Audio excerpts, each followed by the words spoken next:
So again, there really is an advantage to taking the time to sort your casings by head stamp, and then we want to check capacity. Now, typically, I like to full length for, again, we're talking about semi-automatic rifles here, not a bolt action rifle.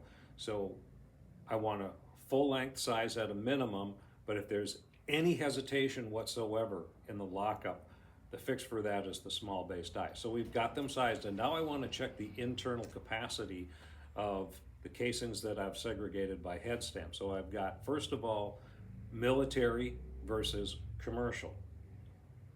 Now you will find typically that military casings, the walls are a little thicker, so after you size the casing first, because you need the outside dimensions to all be the same, and then the commercial casings, when you fill them up with table salt all the way to the top and then weigh them, you will find that the internal capacity for commercial casings generally, not always, generally tends to be a little bit greater, military a little bit less.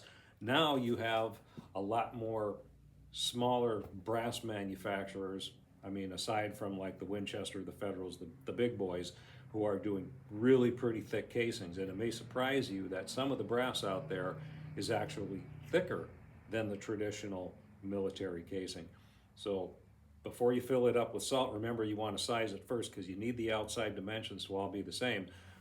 You got to have something plug in that hole in the bottom, because the reason I use that salt is because it's a very fine granulation and it really fills the case nicely. And if you're using like a ball powder, fine if you want to use powder. Salt's just easy to grab out of the kitchen. That's why I use it. But fill it up to the top and then scrape off any excess, and then you're going to weigh the casings. But you will find that there's a lot of commercial casings, high quality commercial casings, by the way, that are out there now, that your internal case capacity is actually going to be a little bit less than your traditional military brass. So if need be, you can reduce your powder charge by 1 grain.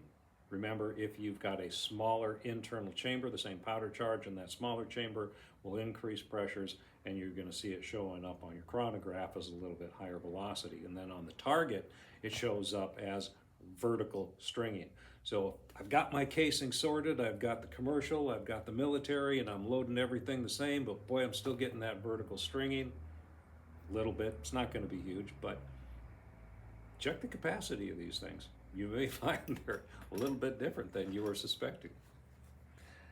Happy trails.